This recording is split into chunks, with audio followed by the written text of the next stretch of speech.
Hi, I'm Dorian Lamb, and welcome to Start with the Close in Mind. As an owner of a title company and a seasoned real estate professional, I've seen firsthand how focusing on the close is the key to getting the results you want. What I've learned over the years is that this principle doesn't just apply to real estate, it applies to business, strategy, and life. Each episode, I'll share the tools, insights, and real world experiences, both the wins and the lessons learned, that have helped me and others achieve our goals.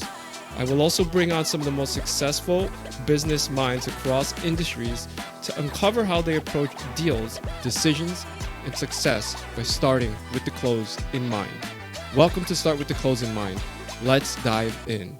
Hello, everyone, and welcome to the next episode of Start with the Close in Mind. Today, I have a very good friend. I'm very excited about this. His name is Doug Romero. He's over at Ponce Bank. And, he's going to fill you in on where they're at and the story of Ponce Bank and himself, but they are one of the more active construction lenders out there. So for those of you who always frequently seek out construction loans, this is the podcast that you want to listen to, because this is the man that will look at you, look at your project, and give you the money if you qualify. So, Doug, welcome to the show. Why don't we start off by, giving the audience your background with regards to, what you do and how you got where you are, and then tell us a little about Ponce and, how you have come to become one of the more well-known construction lenders here in New York. Alrighty. Good morning. Thank you, Dorian, for having me. It's a pleasure to speak to you and your audience. And it's been a bit of a journey. So I guess to talk a little bit about me, just normal guy, born and raised in Queens, product of the New York City public school system from elementary, junior high, high school, college. Landed in banking when I was 16, started at the bottom in the mailroom, and eventually just progressed into credit underwriting. Did that for a number of years, more specifically emphasis on affordable housing construction with the city of New York, in partnership with the city of New York. Very, very tough underwriting standards. And then eventually transitioned to my current institution with Ponce Bank, and this was around 2013, and started in the capacity of managing the loan review for the bank. And we did very well there. So Ponce Bank has been an institution, community bank based in New York City since 1960. Right now, we've grown to an asset base of about $3 billion. And we've grown our construction book specifically to about $1.2 billion. I basically took up lead in the construction lending department in 2015. Fast forward to today, now we're in 2025, and we are doing well. Over this decade, in essence, we've been able to lend in construction. We've been selective. We've been conservative. And we've managed to build a reputation and build a book and portfolio of clients that are known for building beautiful quality housing and just good buildings for the city of New York overall and throughout all the neighborhoods. So we're an all-inclusive bank. We work everywhere. There's not a neighborhood or borough that we have not worked in, and That's including Jersey. fantastic, Doug. I mean, that's first of all, it speaks to how you've risen to where you are now. I mean, starting from the mailroom, that's not uncommon a story, but when you hear it, it really resonates in terms of just how you can start from anywhere and get to, in your case, the head of construction lending. And time flies. You said 2015. It's 10 years. You've been a decade in that seat, and you look like 10 years. you're 25. So it's Not at all. So yeah, 10 years in the seat, the hot seat. And the overall banking, yeah, about 22, 23 years. yeah. So Well, yeah, wow. I mean, it's been a minute. you're It's been a little defying while. father time. So in Yes, sir. terms of the community lending aspect of it too, it makes sense that you ended up where you are with Ponce. They are, I know, just from not only knowing you, but from following the local news in terms of real estate, that you guys are really tied to the community, and there's a lot of desire and mission to give back to that and to help really develop areas that require it, kind of born from the Bronx, and now that you said doing loans and business everywhere. So you touched on two things, or rather you touched on one thing, that there is a drive to helping with affordable housing, and I know that you do also kind of more market rate condo stuff. Could you speak a little about the difference between those two, and any of the nuance that many may not know about? 100%. So, in the start of my underwriting career and specifically in construction underwriting, so my previous institution used to engage a lot in affordable housing. New York City participated construction. So, we worked a lot with HPD. It would be the participation loan program, the third party transfer program, the neighborhood homes program. And at the time, HPD was spearheaded by former Commissioner Mr. Sean Donovan, who eventually, under the Obama administration, became Secretary of HUD. So Mr. Donovan, actually, he was a tremendous leader at HPD and had basically transformed the place and come up with very creative and very meaningful programs to help transform the city of New York. And us as an institution, we would take lead, first position. HPD would provide subsidies towards a project, and it would be our job to ensure that the project completed from A through Z. And we did a lot of work with for-profit developers, nonprofit developers. However, it was all encased within the affordable housing HPD framework. So to give you an example, if it were a $10 million project, we'd be in senior position for about, call it 2 million, and HPD would provide a subsidy for, let's say, another 7, and then that million would be a delta of borrower's equity, usually like around 10%. Okay. And we would administer not only our funds, we would administer HPD funds, and we would ensure that we would build the end product, and it would be in a way that the ultimate end user would have an affordability component. So by nature of the subsidy, if, let's say, call it an affordable co-op or an affordable homes program, they used to have a neighborhood homes program where we would renovate, maybe adjacent townhomes somewhere on it could be Bed-Stuy, it could have been in Harlem. The end product, if, let's say, market rate was at the time 700 for one of these townhomes, they'd be targeted to a lower AMI to increase affordability, and maybe it would have an ultimate price point of 300, 400,000, substantial savings if you qualified for, within those income parameters towards the end. Yeah. And I remember, and it was meaningful back then because I was just an underwriter. And so we would compete internally within myself and colleagues who had the best deal, who had the biggest deal, who had the flashiest deal.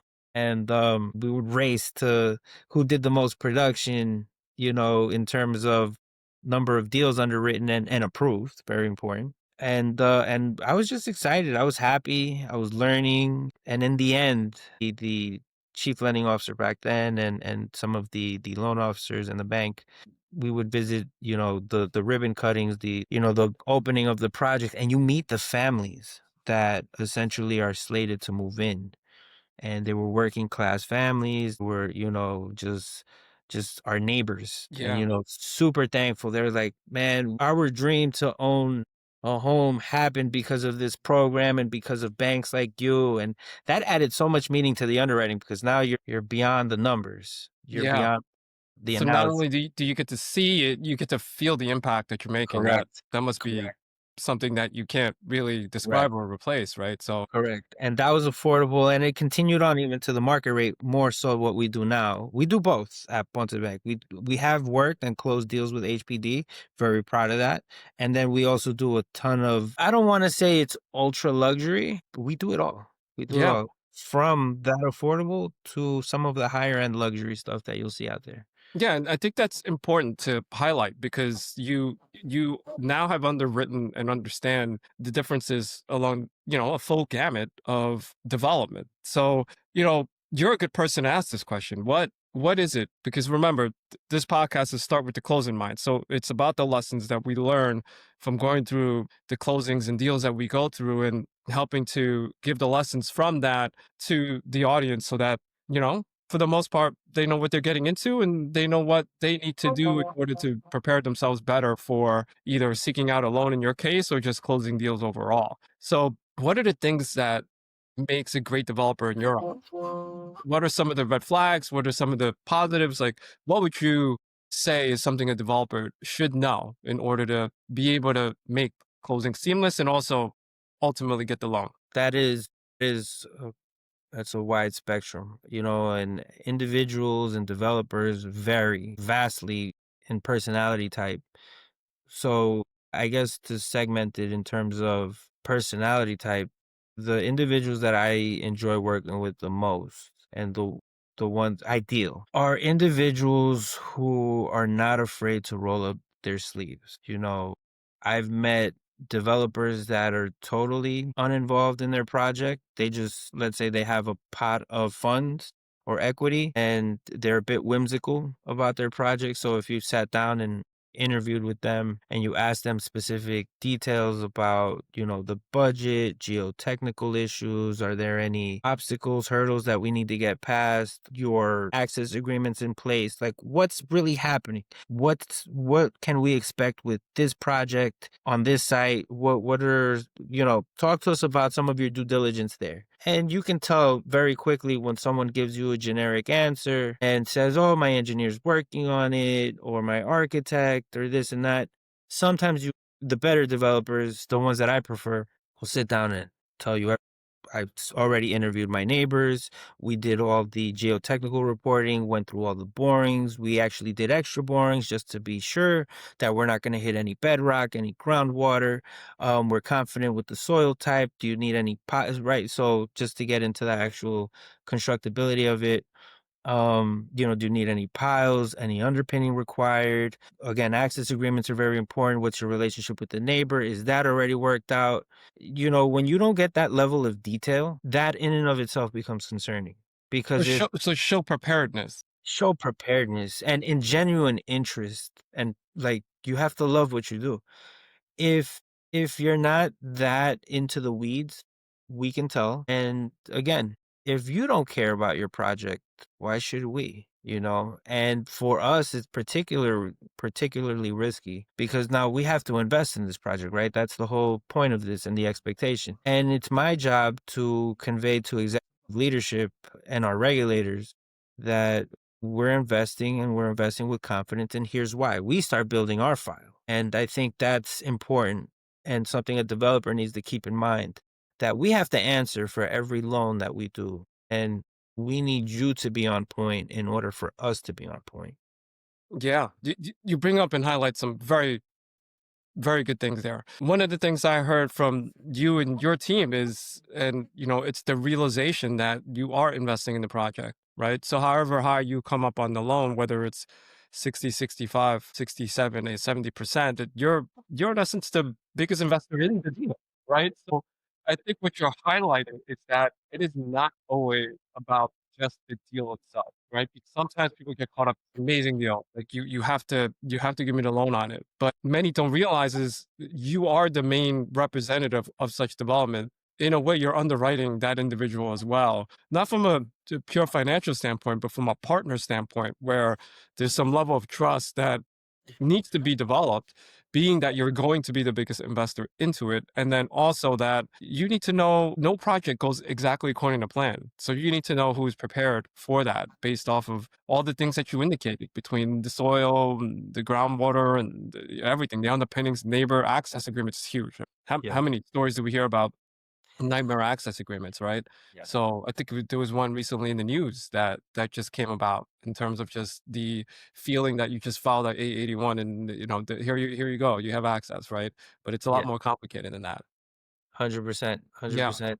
And that is important. It does go beyond the numbers. I mean, it helps to have tremendous financial capacity, but having the capacity and having the willingness to exert and invest into an individual project is two different things. Two different things. I Yeah. have individuals that, yeah, they're very, how do I say, financially sound and very strong, but they're also very conscious and very limited in terms of, okay, this is the budget and don't expect me to really come out any extra on this because I may potentially also have another second or third project, in play, and they have to preserve themselves and their resources for those. We have to be conscious of that.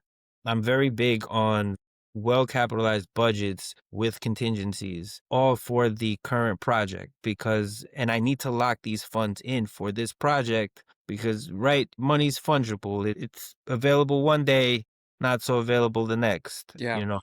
and that's something that we also have to be conscious of and experience.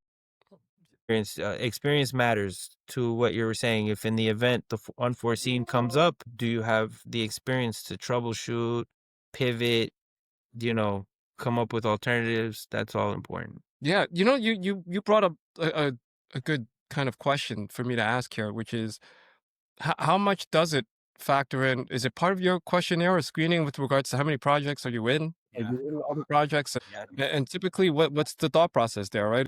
How do you, if it's one or two or three or none, like how does that, Yeah. weigh?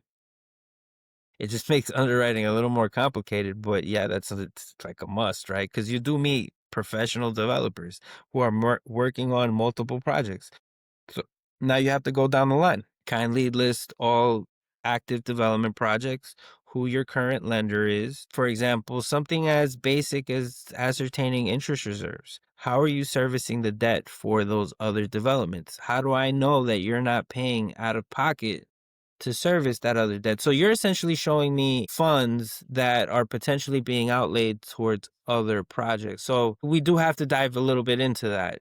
Who's the lender? Are there interest reserves? Do we have evidence of said interest reserves? Can we get a letter? All of this plays into the underwriting process. We have to make sure that you're covered there, so we know we're covered here, and it plays in. Yeah. Yeah. So, you've closed many deals. I think you said 1.2 billion over the past few years in New York City in construction. That's big. What are some of the stories or lessons that you've picked up from closing deals over the past few years? All types, all types. You do the best you can in terms of the due diligence, in terms of the under. So I would like to say that a deal that's well closed, and but to define well closed is well underwritten because it starts there. Solid legal closing in terms of the documentation, inclusive of the title company. Shout out to Cornerstone. You guys are awesome. Thank you.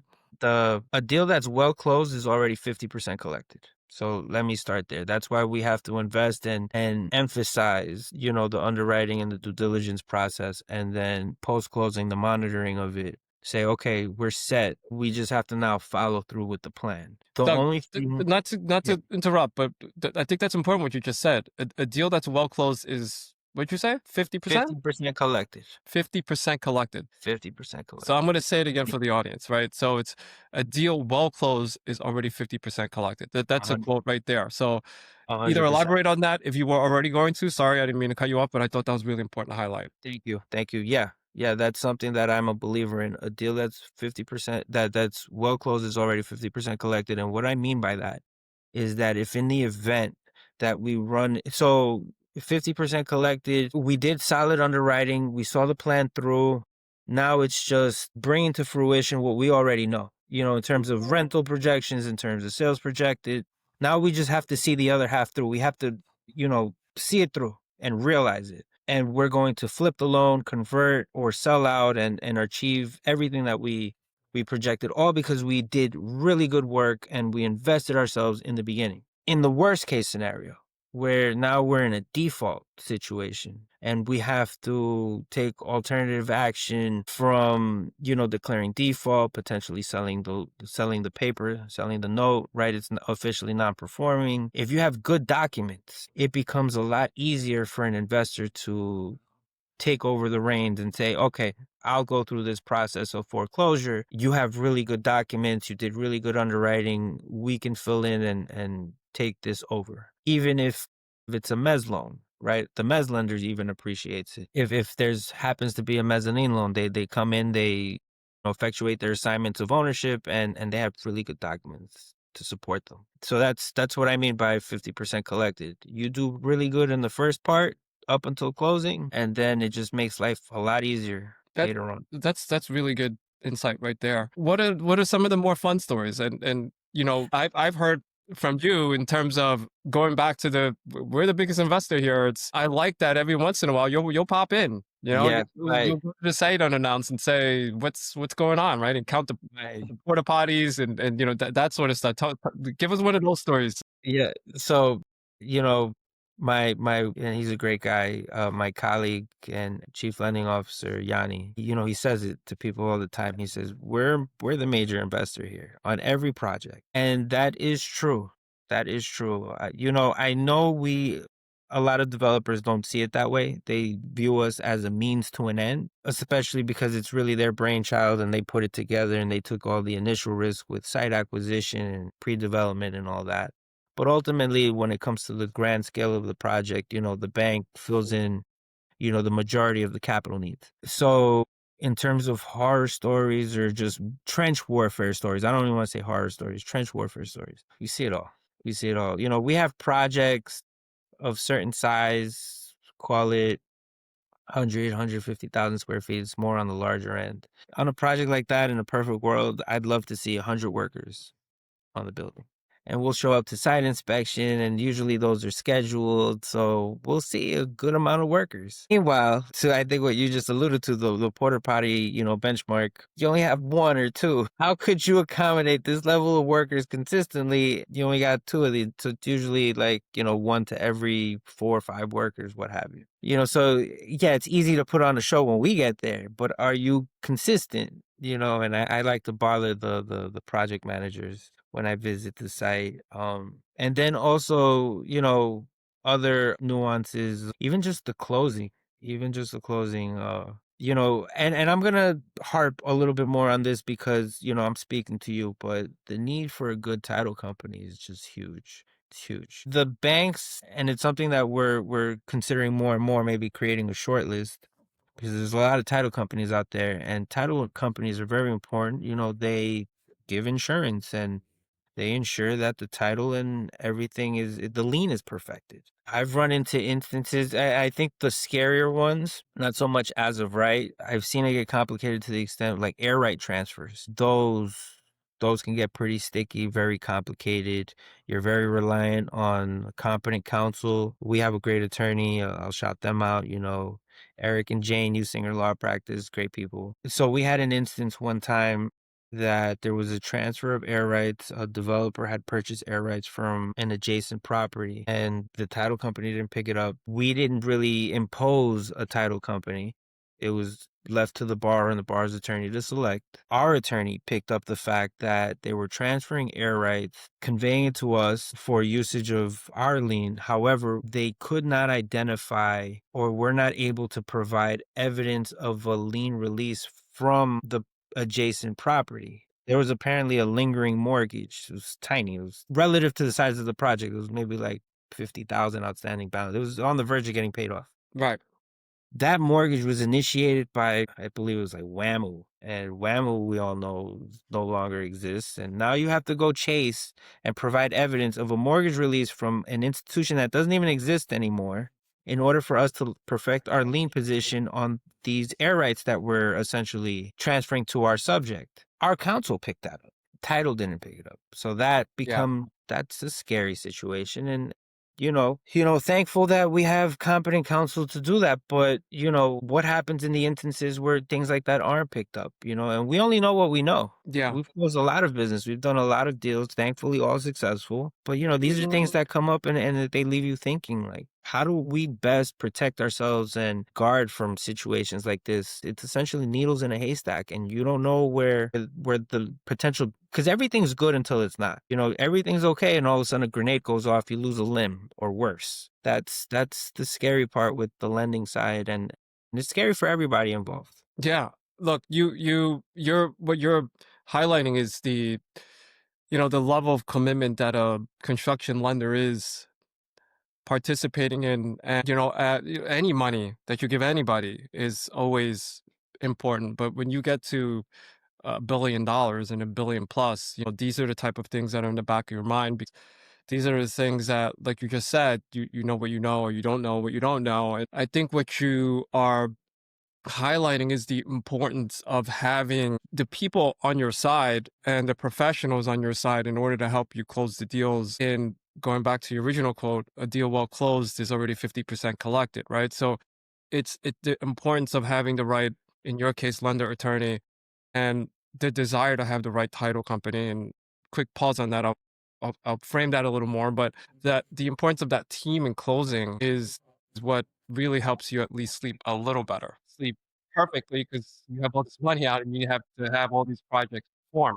But you bring up an interesting dynamic of closings here in New York. And you realize the importance of the title company, but the way that things are programmed historically and even just how they go about is, the lender doesn't really have control of the title provider. And generally, it's the borrower or some other partner that's picking it. And we'll call it like it is. It means potentially that the title provider doesn't have your interest in mind, right? And it's always one of those things that, it start with the close in mind, right? So we sit at closings and we wonder oftentimes, and I'll give an example. We see situations in which a construction loan has been given and there's obviously draws, right? And, there'll be liens on the property that are filed, and no one's letting the lender know, no one's letting the developer know. And when do you find out, right? You find out when Title construction default continuation comes up, yeah. you need the endorsement from the title company, and then the search reveals a lien, and it's like now everything's a scramble, right? And Yeah. now everything's like, what's going on here? What's this lien about? We find that if you have your partner, the right partner on your side, the bank, the lender, the Yeah. biggest investor, that there should be a system where you find out whether or not a loan has been, sorry, lien has been recorded or filed against the property that you gave a loan against, Yeah. right? And sometimes, sponsors will be, somewhat dismissive of that recommendation because they're like, well, I'm going to know. But it's not always the case because your GC has subs and that sub may have subs. And you start kind of, diluting because there's so many people on a project. You mentioned 100 people, right? Yeah. That one of those people all the way down the line could file a lien, and it hasn't really kind of trickled up to you yet. So you may not even know. So Yeah. on both sides, that we always promote, work with a title company that at least has your interest in mind. And from the sense of, by the way, and it's something that we do offer for loans that we close. Not many people know about that. So maybe I should use this podcast to help propagate the message. If you close with us and you say, hey, Dorian, let me know if any liens ever get filed on this, right? We have your back. So here's the block and lot, for the New York City properties. And if anything ever gets filed against it, right? And now you can work proactively at it, or a little, well, let's say you could work earlier on it rather than at the point where you need the money, because ultimately you get the call. The developer's Yeah. going to say, I really need this draw. And you're going to say, well, you have a lien. And then everybody's going to look at the title company, right? So it's like, It is an unfortunate. It happens more often than I like for it to happen for a multitude of reasons, and I'm always the last to find out, right? Because I guess it trickles up. It starts at the ground level, and by the time it's at my desk, it's a problem because exactly yeah, that. right. The people It's wants to get funded. right. There's a title issue. There's a mechanics lien pending, and I got to be the bearer of bad news, right? Because all now this all varies by banks and their individual policies, but our policy is Yeah. there's a mechanics Yeah. lien. We're not But what, funding. what I'm selfishly highlighting there, because we now are talking about title though, is that the borrower picks it. Yes, yes, So that means, in general, yeah, the title company has the borrower in mind, but do you yeah, know that they have the lender in mind, right? So yes, there's a lot more behind that. So look, in the yeah, perfect world, yes, you guys both pick your providers and you both sit yes. at the table and you both agree. That Just is like how you both have an attorney, right?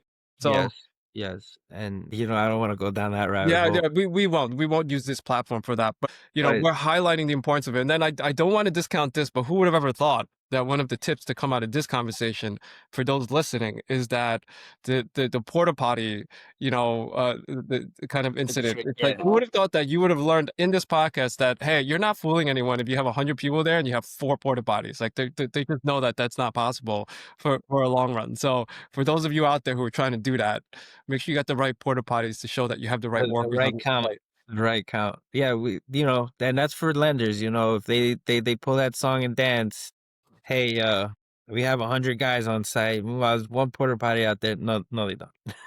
Yeah, They don't. all right. I want to start. I want to start wrapping up, right? And Yes, sir. I appreciate your time, of course, but I always ask this question because it's something that we're faced with, and many other professionals in our industry are faced with. What's one thing that people misunderstand about your role, right? Do you have people that just come to you and say, "Doug, this is my project. You got to give me the money." Like, what do you what are you most misunderstood for? But man, I think my favorite thing that I'm misunderstood for, because it's the worst, is when you start setting, because everything is a bit of a calculated art form, if you will, right? You go through your process, your cash flows, your cap rates, your budgets, your parameters, back into a loan amount. It's just a process to back into an actual number. And my favorite is when the developers look at me and they're like, Doug, I know you can do it. Doug, I know you can. And I'm looking at this like, oh man, right, you don't want to get into it right then and there. You just say, oh, this guy's going to be upset. But the important part to that conversation is I told you up front, we are in this range. X to Z, wherever we are, wherever we're like, I set expectations up front. Do not be surprised. And usually after, the appraisal lands and everything, and right, we're pretty good with our numbers. They're not surprised. I said, listen, I told you, this is the cash flow. This is the projection. This is where we were going to end up. And maybe, 3% off, if anything. It doesn't behoove us. It's never an exercise to not lend money. It's always an exercise to just not lend in excess. Right. That's all it is. That's all it is. It's a delicate balance. And I will also say this to the conservative lenders out there. Lending too little money is just as dangerous as lending too much. Very important. That's another quote right there that I'm going to pull, is that lending too much money, or lending in your case, in the case of your example, that lending too little money is as dangerous as lending too much money. Correct. Correct. Because sometimes you'll have that developer that walks in, hey, I only need X to finish. And then as a loan, right? As a lending professional, you walk into the office and you say, oh, this is 20 LTV. This is a slam dunk. No problem. No, no. Because somewhere in the middle, if they don't, they'll say 5 million, but things happen. Maybe that 5 million is more realistic to be 7 or 8. And you have to go through that and literally, okay, this is where you are. This is what you estimate to complete. What about contingencies? What about a reserve for change orders? What about your interest reserves, right? Yeah. You might need to recalibrate that and recalculate. Can't just give it a blank, and you have to go through I don't want to, go through all my exercises, but I have found that to be an issue where someone asks for too little and I tell them up front. That's another thing I tell them. We close. Don't come back. Yeah. That's it. I'm not going back to my loan committee. I'm not going back to executive management and my board to ask for more funds, because then the first thing they're going to say is what happened and what went wrong. We don't do that. So the thing is, what's misunderstood about your role is the importance of actually getting the loan amount right. It's not just about giving the money, right? And Not you giving them money. have a committee and you have an executive management team to report to as well. So they're going to rate you on your ability to figure out what the proper amount is. So that's something that many don't realize when they're asking you for too much, or when they're trying to get the loan no matter what by asking for too little. So great insight there. What a way to kind of wrap up our first episode together. I get the sense we could have potentially more down the line, but what a way to wrap up in the sense where you said something which is, back into that number, right? And that's in essence what start with the close in mind as a philosophy is, right? It's just a variation of start with the end in mind, except pertaining to real estate and deals. But in your case with lending is, you got to have that number and you got to be able to back into that number, right? And sensibly back into that number. So it's almost like start with the loan amount in mind. Yeah. With that said, I thank you again for being part of the show. It was an honor to have you. And, I want the audience, though, those aspiring developers or those even established developers that are seeking out construction finance, how do they find you? How do they find Doug Romero? Hire Cornerstone. There you go. You heard that, guys? Hire Cornerstone. That's the easy way to thank you for that. I can't ask for anything more than a resounding endorsement such as that from someone like you. So thank you, Doug. We'll be in touch. And for the audience, thank you for joining us again. See you at the next episode.